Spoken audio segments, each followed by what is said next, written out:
Welcome everyone. I'm excited to welcome you all today as we explore a very important chapter in Islamic history. On this first slide, we have the title, The Prophet's Letter Migration to Madinah. Over the next few slides, we'll look into the details of this significant event, its background, and its impact. So let's begin this journey together and discover the lessons and blessings it holds for us. Today, we will explore the actions the Prophet took in Madinah after his migration. We'll also look at how we can emulate the Prophet in loving our homeland. First, I want to explain the reasons behind his migration to Madinah. By the end of this lesson, you'll be able to understand and explain these key points thoroughly, in a way that connects to the overall theme of love, dedication, and leadership in Islam. Today, Muslims from around the world travel to Madinah in the Kingdom of Saudi Arabia to pray in the Prophet's Mosque. It's a very special place, and it's recommended, what we call a sunnah, for visitors to send blessings upon Prophet Muhammad whenever they visit. When Prophet Muhammad arrived in Madinah, it was originally known as Yathrib, but he changed its name to Madinah, which means the city. He lived there until he passed away during Rabi' al-Awwal in the year 11 AH. Now, you might be wondering, what happened after that? Why did Prophet Muhammad migrate to Madinah in the first place? The main reason was that the persecution by the mushrikeen, or polytheists, in Mecca was becoming too intense. They were making it very difficult for him and his followers to practice and spread Islam openly.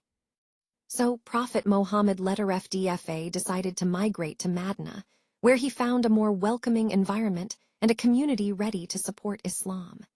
This migration was a turning point, allowing Islam to grow and flourish.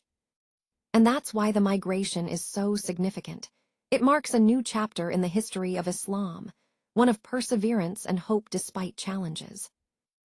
The Islamic calendar for all Muslims began with the migration of Prophet Muhammad a pivotal event in Islamic history.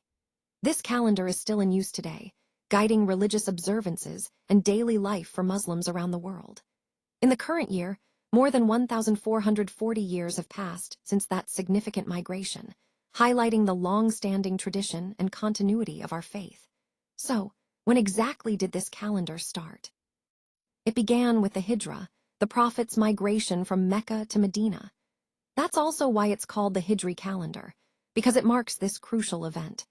Understanding this helps us connect to the history and significance behind our religious practices, emphasizing how our faith is rooted in both history and spiritual devotion. Let's take a moment to consider a quick true or false question. Was the city of Madinah previously called Al-Akhal? The answer is false. Actually, the city was known as Yathrib before it was renamed Madinah, which means the city of the Prophet.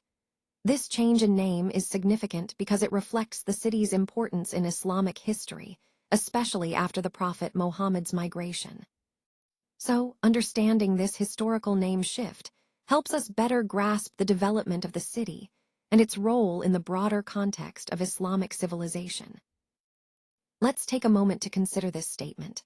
The Islamic calendar began with the migration of Prophet Muhammad Now, is that true or false? This is a common question because many people associate the start of the Islamic calendar directly with the Prophet's migration, known as the Hijrah. The key point here is that the Islamic calendar, also called the Hijri calendar, indeed marks the year of the Prophet's migration from Mecca to Medina as its starting point. This event was so significant that it became the defining moment in Islamic history, symbolizing the establishment of the Muslim community and the beginning of a new era. So, when we talk about the Islamic calendar, we're referring to a lunar calendar that begins with this pivotal event, the Hijrah. Understanding this helps us connect to the larger theme of Islamic history and the importance of key events in shaping the Muslim community. So, the answer to this question is true. The Islamic calendar started with Prophet Muhammad migration. Wajaba al-Shukru, Elena Madea Lilahida. The full moon rose over us from the Valley of Peace, symbolizing a moment of joy and spiritual significance. It is incumbent upon us to show gratitude for as long as anyone in existence calls out to Allah. This reminds us of the importance of gratitude and recognition of Allah's blessings in our lives. O our messenger amongst us, who comes with exhortations to be heeded. You have brought nobility to this city, Madinah, elevating its status through your presence and teachings.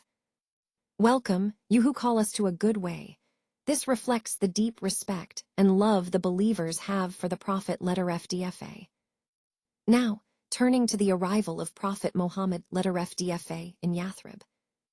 When he arrived, the Muslims there welcomed him joyfully, with chants of celebration. Tala al-Badru, Elena min Thaniyat al-Wada, these are the beautiful words they sang, expressing their happiness and gratitude for his arrival, which marked the beginning of a new chapter for the community. This moment is not just a historical event, but a profound example of unity, faith, and gratitude that we can all draw inspiration from today. Today, we give thanks to Allah first and foremost for his blessings. Then, we recognize the incredible efforts of our founder, King Abdulaziz bin Abdulrahman al-Faisal al-Saud, along with his loyal sons and men. Thanks to their dedication, our homeland has grown and expanded to include regions we all cherish deeply, Mecca and Madinah. These cities hold a special place in our hearts because they are not just regions on a map, but symbols of our faith, history, and pride. As the Prophet FDFA taught us, there is a profound love for one's homeland. He FDFA prayed, "O Allah, make us love Madinah as much as we love Mecca or even more," highlighting the deep emotional and spiritual connection we have with Madinah.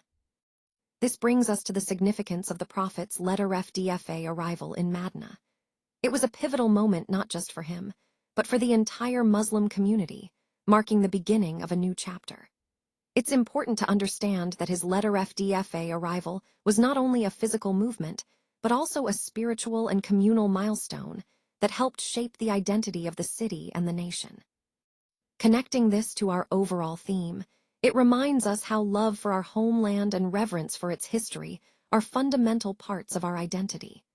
The story of Madinah's significance continues to inspire us today, emphasizing the importance of unity, faith, and pride in our heritage. Now, let's talk about the residents of Madinah who played a crucial role in the early Muslim community. These were the people from the Aus and Khazraj tribes, collectively known as the Ansar. The Ansar were the native inhabitants of Madinah who welcomed and supported the Prophet and the migrating Muslims. They were instrumental in establishing the early Muslim society there. On the other side, we have those who came from Mecca, known as the Muhajirun. These were the Muslims who migrated to Madinah to escape persecution and to join the Prophet. The Muhajirun and Ansar together formed the core of the early Muslim community, working hand in hand to build a new society based on faith and brotherhood. So, who exactly are the Muhajirun and Ansar? The Muhajirun are the emigrants from Mecca, and the Ansar are the helpers from Madinah. Their unity and cooperation symbolize the strength and resilience of the Muslim community during challenging times. This partnership is a key theme in our overall discussion about the foundation of Islam and the importance of brotherhood and support among believers.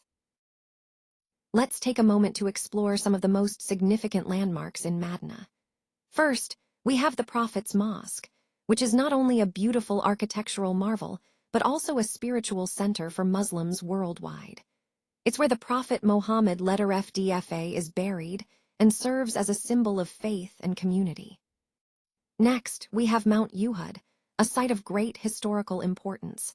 It was the location of the Battle of Uhud, a key event in early Islamic history. Visiting this site reminds us of the challenges faced by the early Muslim community and their resilience. Moving on, the Al-Baqi Cemetery is the resting place for many of the Prophet's companions. It holds deep historical and emotional significance, as it connects us directly to the figures who supported the Prophet and helped shape the early Islamic community. Then there's Masjid al-Qiblatain, the Mosque of the Two Qiblas. This mosque is famous because it's where the direction of prayer was changed from Jerusalem to Mecca, marking an important moment in Islamic history. We also have the Quba Mosque, which is the first mosque built in Islam. It holds special spiritual significance, and many pilgrims visit it to perform prayers and reflect on the beginnings of the Muslim community. Together, these landmarks form a rich tapestry of spiritual, historical, and cultural importance in Madinah, helping us connect more deeply with the history of Islam and the life of the Prophet Muhammad FDFA. Let's take a closer look at some key terms related to the early Islamic period. First, we have the Muhajirun. These are the people who migrated from Mecca to Madinah, seeking safety and practicing their faith freely. Their migration marks a significant turning point in Islamic history. Next, we have the Ansar.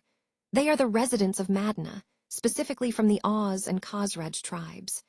The Ansar welcomed the Muhajirun with open arms and played a vital role in supporting the Prophet and the growing Muslim community. Now let's talk about Mount Uhud. This is one of the important landmarks of Madinah.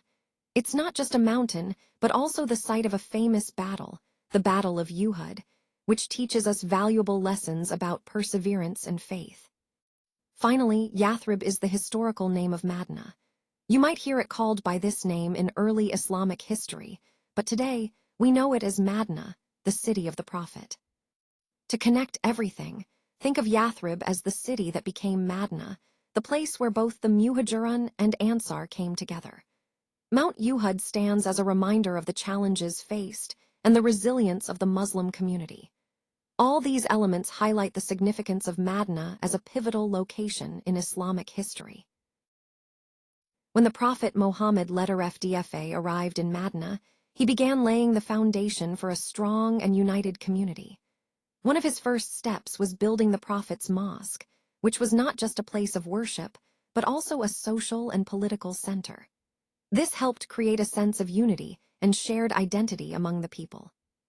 Next, he focused on establishing brotherhood, or muwaqat, between the Muhajirun and the Ansar.